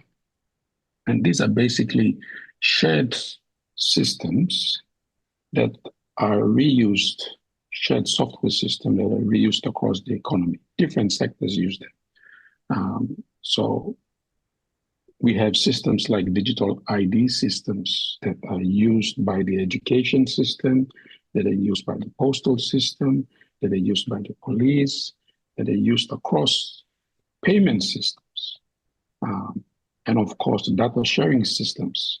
So, the Indian model is a wonderful model that allowed us to look into this. So countries that, like us, would not have, big, deep pockets by which we try to rationalize. There was a good example that is used by one open source software system that is used to standardize websites in a country in Africa. To deploy that system, it costed around 120,000 euro. But in one of the more developed economies, Germany, that system being deployed costed around 30 million euro. Now you could just see the difference there. Now technology is available, but at the same time, the institutions, now we as SIDS, we don't have a lot of baggage. That's where my first slide is referring to, true digital transformation requires skipping those legacy bureaucracy and allows us to leapfrog. So that means that our systems can be digitally native. The governance must be such. So we have to build the capabilities for our countries, our citizens, our workers, so that it allows them to be able to leapfrog. And that's where institutions here. So digital public infrastructure is fundamentally about institutions and allowing us to achieve those goals, those public policy goals. So, I've been researching for over a year now how the European model works. And the European model is heavily regulated. And that's because of its history, because of, the two world wars began here in Europe.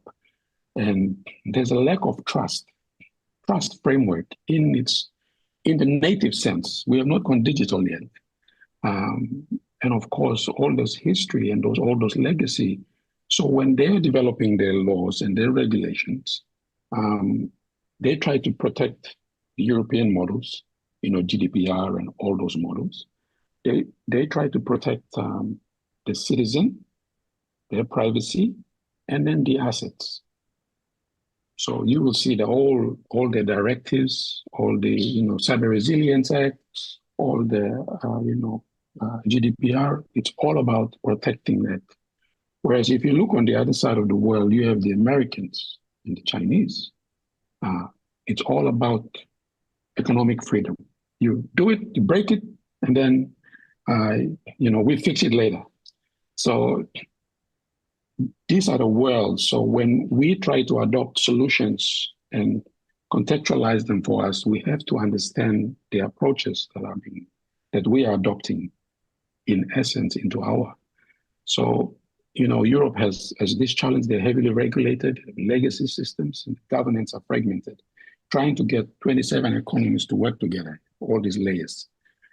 So, for us in PNG, we try to look at, protecting our citizens online, and we looked at GDPR, and these are the policy, backdrop that all the regulations look on. Whereas for us in the Pacific, it's greenfield, Therefore, you need an agile approach when you're doing digital transformation, because you set your framework, set your digital technology stack, which governs how you do that. And we don't need to adopt, maybe the Estonian model or the Indian model, but depending on how you frame your technology stack, you can actually live from, as long as you've got good institutions. And we have the opportunity, like we've just proven in the Digital Transformation Summit, to pull together regional resources so that we protect our sovereignty and our shared interests. So, as SIDS, we may think around, which we're already doing, the Caribbean Telecommunication Union, how you are doing that, regional regions coming together and pulling our resources together. So a model that works for us, that's a key thought. So when we talk about resilience, foundationally, we're talking about our services, our systems continue, they're sovereign. Having us adopt, UN norms, United Nations Convention on Law of the Seas. So we protect our submarine cables. We protect, many of us do not have data centers, but our data centers are stored offshore. So we must ensure now that these are trusted operators that are looking after our data. And then, of course, being smart allows us to use those in the center of digital public infrastructure to innovate, to make sure that we develop the local industry. So in essence, these three, they're not separate, but together, these are what we can do to provide a toolkit for SIDS for the industrial policy. So, many of us in like tourism or fisheries, these are core industries that our countries and our states are involved in. So, developing these toolkits, maybe the protection of our critical infrastructure. One thing is that many of the small island development states do not have maybe a critical digital infrastructure legislation. And, this is very good that our good minister from Mauritius mentioned, but these services sit on critical infrastructure. So once you classify them as critical infrastructure, then you can invoke these UN conventions on cybercrime, all this, because you are actually domesticating these conventions locally. So we can do that to, resource pooling and capacity building. So having like these digital development goals allows us to be more intentional when it comes to providing resilience, providing security, and balancing that with our development goals. So I just wanted to just lay this backdrop, and I'm happy to, take these conversations and questions as we dig deep into this. So thank you, Nigel. Thank you very much for that, Russell. I like that you started with, I guess, realms for leapfrogging, physical infrastructure and institutional and the rest. And you ended there looking at some infrastructure issues as well. In particular, what's very important for small island developing states would be the submarine cable connectivity and the resilience of that. So I think you've introduced the scope of the issues very well, and hopefully we could generate some questions out of the audience on account of that. I'll invite persons to right away. In fact, you can start putting questions in any questions you might have in the chat, and or raise your hand if you want to engage with any of the speakers. As I mentioned, we did plan to have a third presenter, but I think we'll try to take the opportunity to save some time and move forward. So let me just, if anyone could help me with that in terms of identifying to me whether there are any specific questions that might have come up in the chat. But while I wait for that, I could probably, maybe look at some general questions for either Tracy or Russell to give their opinions on. We've talked about SIDS having resource constraints. We know that SIDS using, especially we use a lot of cloud services. And maybe without due process or due thoughts about security, data sovereignty, data management, or data governance, I should say, more generally. Do you think there might be viable strategies for SIDS to be managing the risks associated with controlling their critical data and infrastructure and services in such a context? And also in the context of driving their own national development. I don't know, are there opinions about viable strategies for managing those risks for SIDS? Either. I could start. This is Tracy again. One of the things that I think we need to be cognizant of is that in SIDS, the data footprint, so to speak, infrastructure footprint, I should say, is quite challenging, simply because of size and scale, right? So, in the reality of having all of the SIDS place all of their data into their home countries or home territories doesn't seem to be viable. However, there is the concept of data hubs or data embassies or that kind of idea where within a region, maybe one or two countries, one being so I'm going to use the Caribbean as a good example.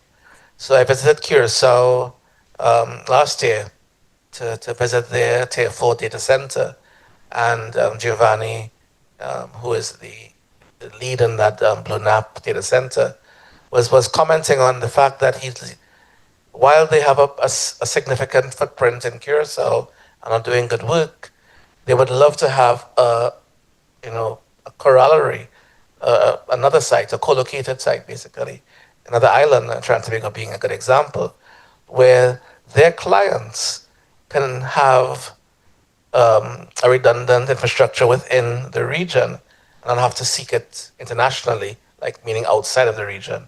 And it'll be cheaper in terms of latency and so on. And it just makes sense. So if the regions can get together and decide that, look, we need to invest not in every single island that we do, infrastructure, because that's expensive and potentially very challenging because of all sorts of reasons. maybe we could work together and say, okay, identify site A, site B, hot, whatever, cold, hot, however you want to do it. And let's work together to build hub regional data hubs. That's one of looking at it, I think. Another way I think that we could look at this is by convincing the existing ISPs who have the infrastructure to not only offer what we call enterprise services. So we know they offer enterprise services, but I don't believe in many of the SIDs, the same ISPs get to the level of doing maybe SME, commercial, or even individual hosting services. So why not, I'm going to bring up the internet governance core issues here. Why not look at becoming DNS registrars?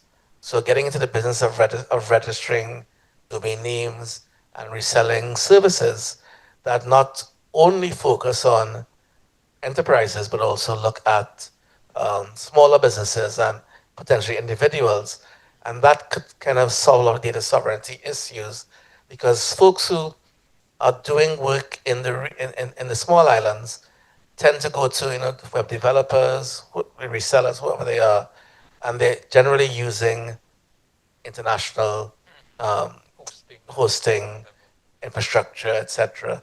And that in effect is a challenge, because of course if something happens in that infrastructure or to that infrastructure, or certainly to the bandwidth, or to the bandwidth literally, then you're down.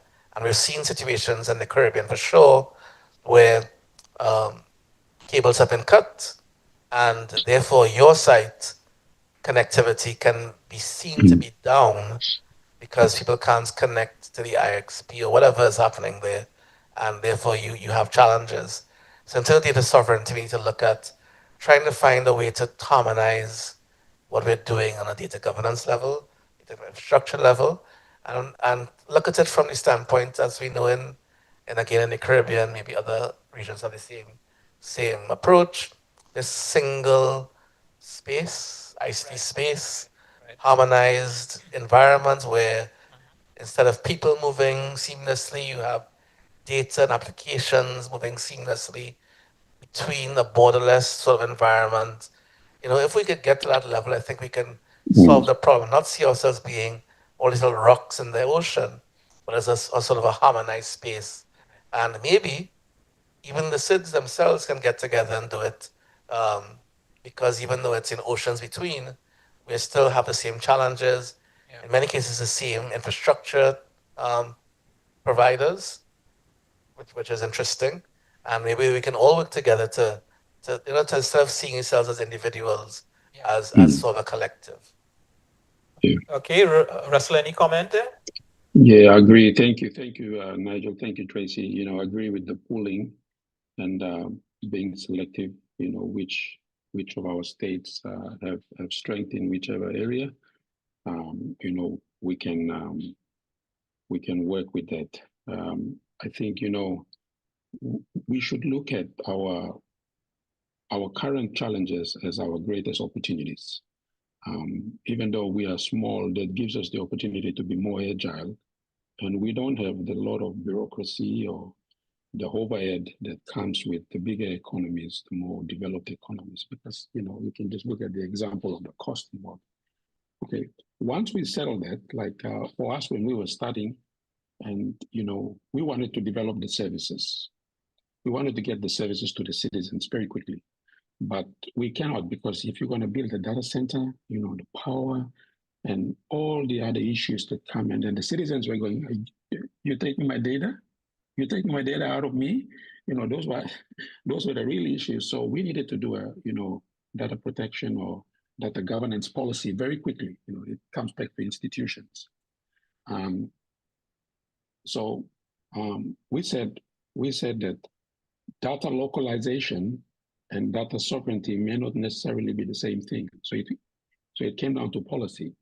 Your data can still be sovereign and still be on the cloud. And that's where, working with key partners, where the Australian government came and said, you could build a data center here in Cairns, far north Queensland, near Papua New Guinea, and it still be sovereign. So, you know, it came down to definitions now. So we needed to convince our citizens that your data was still sovereign, even if it's not localized. So you could essentially decouple the cloud definition by saying that your data is stored locally, but the processing, say AWS or Oracle or Amazon or Microsoft, could still be offshore. That's where your cables became a critical bottleneck if they are not secure. If, let's say, Papua New Guinea has not acceded or to one of the UN norms, and if someone just cuts the cable and that country has not acceded to that convention, then how can we, or if someone attacks us of cybercrime, then we cannot attribute legally anyone because we have not acceded to the convention. So that's why, you know, institutions are very important because it allows you to, you know, catch up, leapfrogging, at the same time building capability, which takes time, capacity for your public service, for your ecosystem to grow it at the same time. So we can use it to our advantage. We can leapfrog, but at the same time, it means that those core pillars of the, you know, of the industry will still catch up at that time at their own pace, depending on our resources. So it's a balance, and it comes down to policy, and it requires political support to understand the risks and the opportunities that are involved. Thank you for that. I did notice Nicole's question in the chat about how do we change the SIDS? How can we make SIDS, being SIDS, our advantage? And Russell, I think you started addressing that where you talked about using the agility, and you went on with some of the specific possibilities. I think I generally would like to leave it there, given the time situation. Sure. I'll just leave my panelists the opportunity to maybe leave one message you would like to give with any SIDS navigating its current digital development. I'll leave it for you to say something wise. Who wants to go first? Maybe Tracy go first. Yeah, Tracy volunteered Russell. Go ahead, Russell, you start. Okay, thank you, Tracy. Well, you know, my current presentation is on, you know, institutions. Institutions are very important. Technology, adoption of technology depends on good state institutions. And, you know, Mauritius has just demonstrated to us how these institutions work together. And, you know, hosting this, you know, the CTU. For us in the Pacific, we've got good institutions, but, you know, our challenge has been, you know, getting these institutions to work together. So, you know, we've got the IGF, we've got ISOC, and Maureen, thank you for the good work you're doing. It requires support from us as government to make sure that, you know, this sort of events allows us to come together and to review and to work together. Thank you. Tracy? Thank you, Russell. Thank you. So I'm going to wear my UPU hat here and plug the collaboration aspect. So again, I'm going to reiterate that I think, again, it links back to the data center and the data governance and eventually AI governance, whatever we're going to talk about, that doing it on your own as a single rock or piece of land in the world, especially with our small size and small scale, is really not the way to go. You can lead, you can champion, but work with others to do this, because without doing this, you can't benefit from the economies of scale that you can get from working together, and also sharing information and sharing best practices and sharing challenges that would have you uncover. You know, you need to. What's the saying where you walk? If you walk alone as a right, you know, you need to walk together basically to if you succeed. want to go fast, go alone. Yes. If you want to go far, Exactly. Thank you. I would like to end with that because I think that's the exact statement I want to say. Let's do it together, and I think this is a good start. For those who are online, let's all pull together and make this SIDS digital economy really work as a group as far as we possibly can. We're doing what we can in this little room here, but let's take it outside the room and push it forward. Thanks. Okay, thank you very much, folks. Please join me in thanking our speakers. I noticed that Russell also shared his slides in the chat, so you will have that there right away. All right. Thank you very much, folks. We'll move right on to the next panel, which happens to be me, right. me moderating it. So let's do that. I'm going to just log on to the Zoom on my phone. Let me see if I could just make sure I don't inadvertently create an audio problem. Okay, 1 second. Just give me a second. Let me just log on. I don't want to do it while everyone is online. All right, so please let me in, whoever's checking for me there. You see I'm adding. Thank you. I'm going to be right, preparing meeting. All right. Okay, I'm still hearing myself. I just leave the audio. Just give me a second. The audio.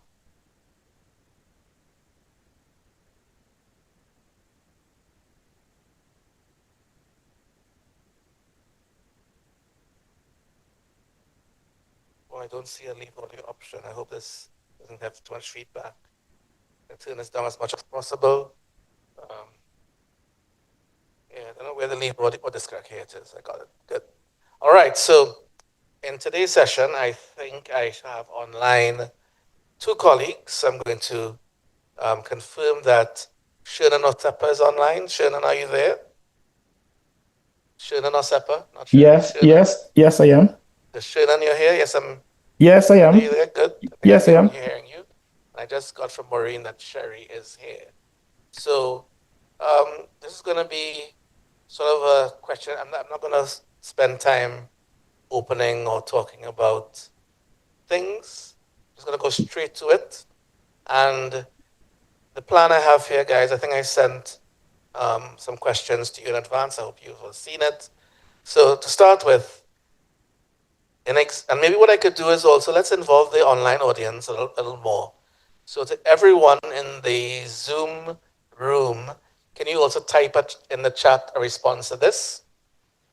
In exactly 1 sentence, what is the single biggest barrier preventing small island developing states from achieving true cyber and physical digital resilience today? So I'm going to ask my colleague Sherry, because we haven't had a lady speak in our since IGF thus far, besides Maureen moderating. Oh no, we had Jennifer. All right, good. So let me give Sherry the first opportunity to speak. So Sherry, did you hear the question? In exactly 1 sentence, what is the single biggest barrier preventing SIDS from achieving true cyber and physical digital resilience today? And again, all those in the Zoom, please put your own sentence or thoughts in so we can get some interactivity going. So Sherry? Hi, Tracy. Kulabinaka, Kira. Hi, everyone. As Tracy said, my name is Sherry Langakali. I am joining you all from very cold New Zealand. Tracy, if I got your question correct, you're asking about single biggest barrier? Yes, it's the question that you would have received, I'm assuming, from the secretary. I'm afraid I didn't receive that, but I'm okay to answer it for you if that's fine. Just repeat it one more time, please. 1 sentence, what is the single biggest barrier preventing SIDS from achieving true cyber and physical digital resilience today? I think biggest barrier for me personally, I think it's coordination. I think that coordination causes us to put aside who we are and where we come from with a community perspective, with with the perspective of working together in the essence of true unity. And I think that a lot of times we like to coordinate, and we say that we're coordinating, but we're not really collaborating. And so collaborating, coordinating, collaborating, coming together without having to carry our titles, I think somebody also mentioned earlier, culture, where we come from, who we are. There's a little bit of embracing where we come from and who we are without really standing up and, raising our flags and saying, oh, these are my titles, this is what I carry, this is what but working together to say, no, I want to work towards a solution together for the good of the community instead of for putting myself forward, if that makes any sense. Yes, it does. I think that, and you hit some of the points that I was raising in the previous session. I'm just looking in the chat here because I'm trying to let's make sure we keep this interactive. So I'm seeing trust from Deirdre, Sherwin saying it's culture, Eob, right technology, compatible and cost-effective to SIDS, Nicole is saying lack of knowledge, some people still have no clue about anything with cyber resilience. Lisa is saying, for me, it's a solid long-term vision. Another, I can't think I can pronounce your name, sir, but Mr. Cameron, single biggest issue is trust, which is the enabler. And I see Otis saying a coordinated sharing of technical expertise. So maybe I'll hand over to Shernan to also give his thoughts on this. Shernan, over to you. Yes, hello to everyone. Good morning, good afternoon, good evening. And it's a pleasure, honor to be here. So, especially having been worked with several stakeholders in the Caribbean, Latin America, and also around the world, I think political will and awareness is very, very important in all parts of the world. And I'm referring here to the Caribbean. I've seen, for example, you may have the technical community, business community, all of them trying to give a contribution. But when a politician speaks, I mean, things happen. That's exactly what I've seen, especially in the Caribbean. So I would say one of the single biggest barrier that we are experiencing in the Caribbean, that's political will and awareness. Very short and sweet, Shernan, thank you very much. Did anybody else want to add anything to this in the chat, or maybe you want to open your mic and say anything? Feel free to raise your hand. Just looking to see if anyone is going to do that. I don't think they are. They're probably being quite shy. All right, if not, I'm going to just go straight on. Now, trying to keep the Zoom thing moving because it is an online session. So let me get to my next question again. Please feel free to join in the chat when you see the questions coming up, or you hear them, I should say. So let's focus now on regional partnerships, DNS abuse, mitigation, AI governance, and bridging physical and cyber vulnerabilities. So for Shernan, this is a specific question for you. However, as I said, anybody could answer this in the chat. The Caribbean and the Pacific share many of the same physical climate vulnerabilities and cyber readiness challenges. How can our regions practically pool resources to build a united defense against global cyber threats? And to this, I want to add my colleagues from the Indian Ocean who may be online or in the room to join in. Is that okay? Is that question okay for everyone? Did you get it? I'll put in the chat as well. Shernan, are you okay with the question? Yes, I'm fine with it. All right, go ahead, Shernan. Yes, I believe governance and coordination is very important because everything that we do in one way or the other, we need to coordinate.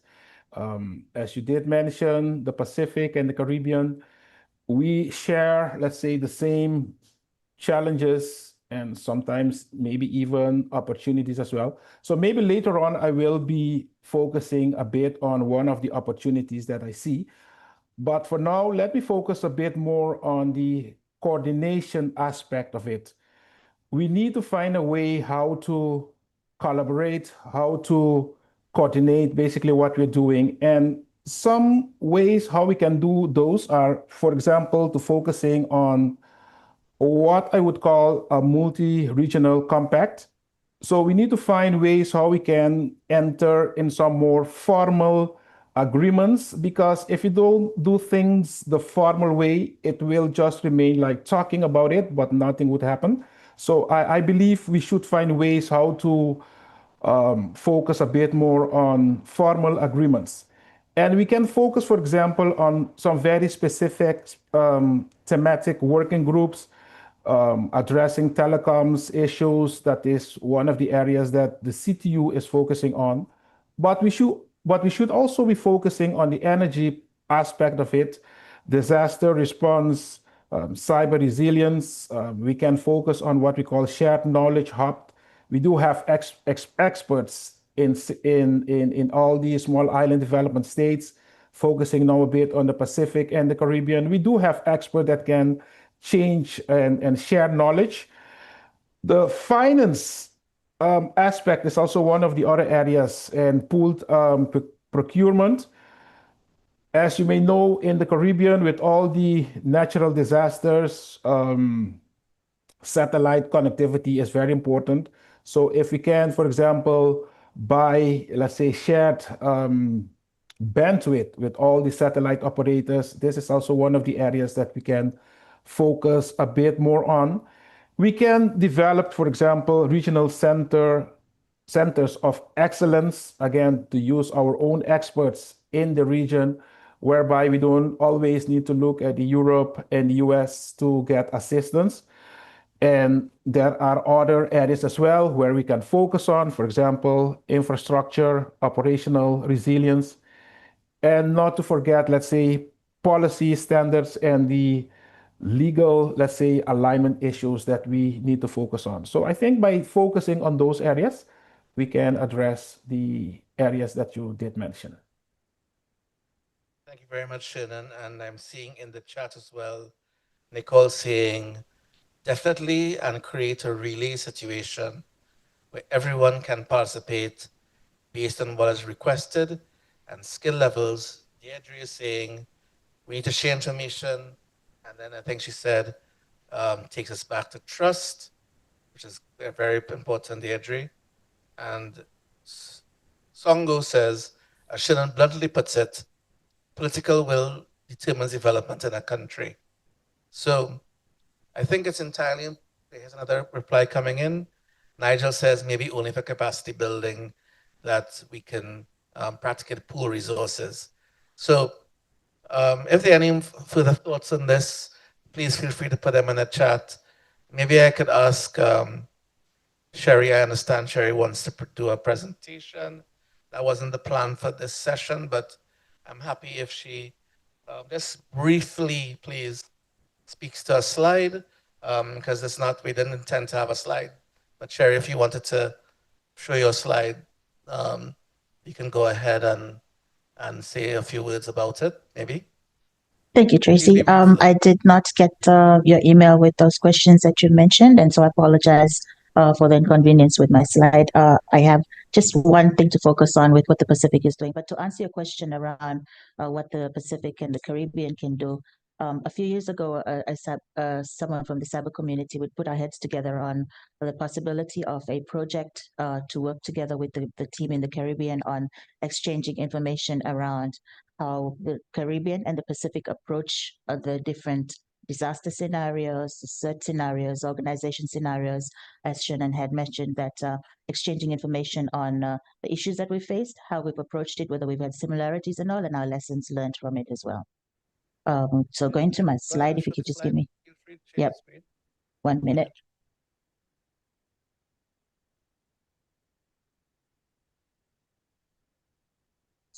So in 2017, the Pacific Island Forum had come together with looking at options on how the Pacific could do something together in terms of sharing resources and sharing capacity, because as small island developing states, faced with the problems that we are facing, sorry, just give me 1 second. Just picking up my notes. Faced with the problems that we're facing, our Pacific Island countries, we have unique perspectives on how we face things. Resilience is a lived reality, we're faced with cyclones, outages, climate disruption, communities as first responders, and we bring a unique perspective to how the Pacific digital transformation is done in the Pacific, because it's shaped by our geography, our culture, and our community. And so as a large ocean continent, we have shared challenges and shared strengths. And in 2017, the Pacific Island Leaders Forum had decided that we need to collectively identify a vision, have a shared vision and political solidarity for Pacific nations, and a Blue Pacific concept was brought up. And so there's a 2050 strategy.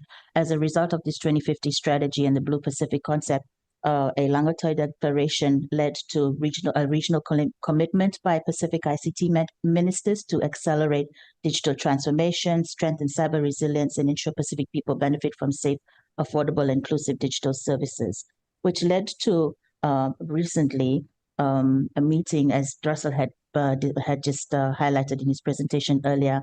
In Papua New Guinea, there was a digital transformation summit by the Papua New Guinea government, which brought together 4 different conferences. It brought together the Pacific Cyber Week. It brought together the Pacific Security Operators Network, and also brought together the Pacific Island Forum's ICT Leaders Meeting, where in the Pacific Island Forum ICT Leaders Meeting, the ministers, the Pacific Island ministers, they had a focus on accelerating this digital transformation, strengthening cyber resilience, advancing AI governance, and improving online safety. And as Russell had mentioned, a new concept was brought up regarding the word DPI, public infrastructure.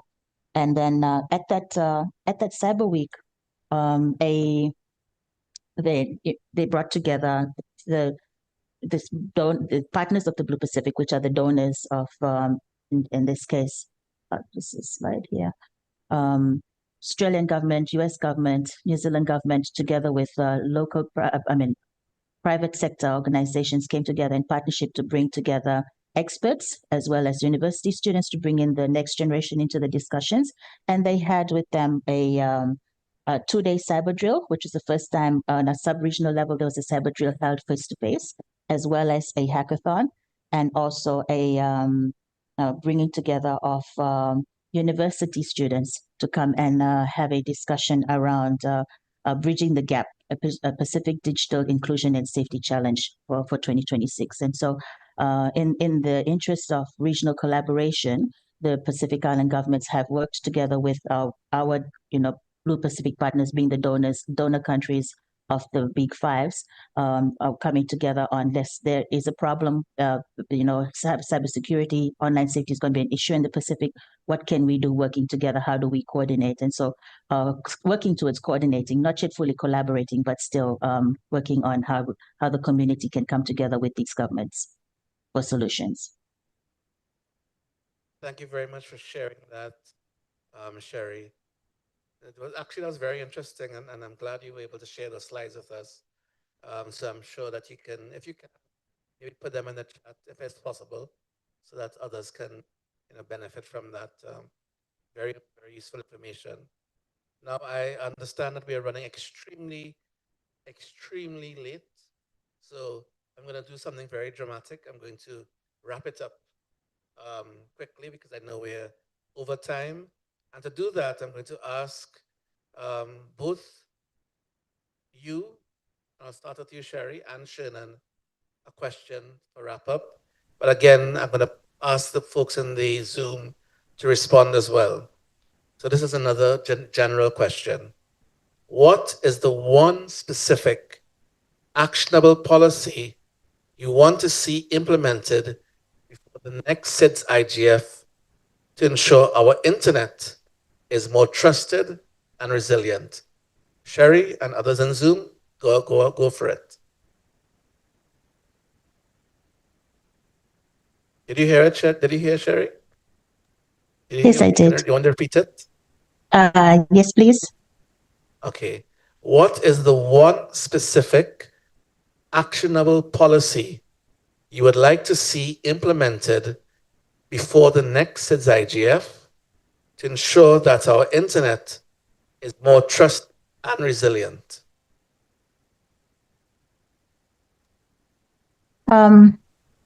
I don't know if that would be practical to say it's going to be implemented by the next IGF, but ideally, something that I've seen with my mobile provider here in New Zealand, 1NZ, and I remember sitting in a discussion where Australia's previous cyber ambassador was looking at these opportunities where our mobile providers, service providers are held accountable for the services that they are providing to our users in terms of mobile phones, having that security already in place rather than leaving the onus on the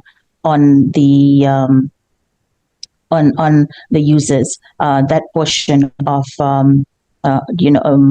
having a little bit of a mobile filtering of sorts, having holding them accountable to not just passing whatever information is coming through, but having that security portion. I think that would be something that would be of benefit to our Pacific Island countries if our big mobile providers, that they're forced to put that in place. Thank you very much. And again, that's a very actionable item. Maybe, as you said, it might happen before the next IGF, but it's certainly a lofty goal. Shannon, maybe I could ask you to respond as well. Did you get the questions also in the chat, I believe? Yes, I got it. But just permit me just a few seconds, Tracy, Sure. before I answer your question, to explain to you and others why I believe this is where we should be focusing. If you look, for example, we are having, for example, today the Mauritius IGF. For example, the first IGF was developed in the Caribbean, even before the United Nations, right? So that's something that everybody knows. And also, I'm just focusing on a few, let's say, Caribbean, experiences right now. Also, the first search engine was developed in the Caribbean, even before Google and Netscape. So, and still we're struggling, and we're talking, when we're focusing about small island development states, we are focusing about, let's say, the economic aspect. Funding, we don't have the funds. This is one of the things that I hear all the time, one of the big challenges that SITs are facing. But yet we were able to develop the first search engine. We were able to develop the first IGF even before the United Nations. So what are we doing wrong? So I believe we should be focusing on a joint economic development program. So to me, this is one of the areas that I would like to see for us to talk a bit more about. When you look at the IGF, the areas that normally we discuss within the IGF, normally we focus around, let's say, 6 to 7 areas. But the economic aspect is also very, very important, but we don't talk much about it. So I would like for us to focus a bit more on that, and that will give us some funds as well, so that we can be sharing funds to others as well, and not always look like we are begging to others to help us with financial assistance. So that is one of the areas that I would like us to focus a bit more on. Economic development, a joint economic development program, Caribbean and the Pacific. Thank you. Let's add Indian Ocean to that, please. So as we are in Mauritius, let's see if we could bring all of the regions together and have that actionable policy. So I think that's a call to action for all of us to do a joint economic cooperation policy. Would that be something that I think Shannon, you're recommending? Yes? Can I summarize it that way? Yes. And for me, I would want to see, as I said, collaboration at a level beyond just talking, it's action. So how can we collaborate? I'm losing the mic. I think that's time to finish. How can we collaborate on actionable items? And to make it reasonable, pick 2 or 3 of those items that we can work together on, take small bites, and then drive forward so that we can really work together, celebrate success, and then continue moving. Because my main issue is seeing us talking a lot, being disappointed we can't move forward, and then talking more about the fact that we haven't moved forward. So let's stop talking and start doing and take it in small chunks. Let's go forward. And I'm seeing a lot of folks in the chat coming in with their thoughts. Let me just, before I finish, recognize them. Some folks are saying they're talking about they want to see manners, government policy on the adoption and implementation of manners and DNSSEC from Otis. Ricardo says cybersecurity standards that are enforceable and practical among SIDS by understanding what can work for us. Deirdre agrees with Shernan, and she says the first part particularly, we may be small, but we have shown already that we can do it. Exactly. And is that the same thing about political will? I think so.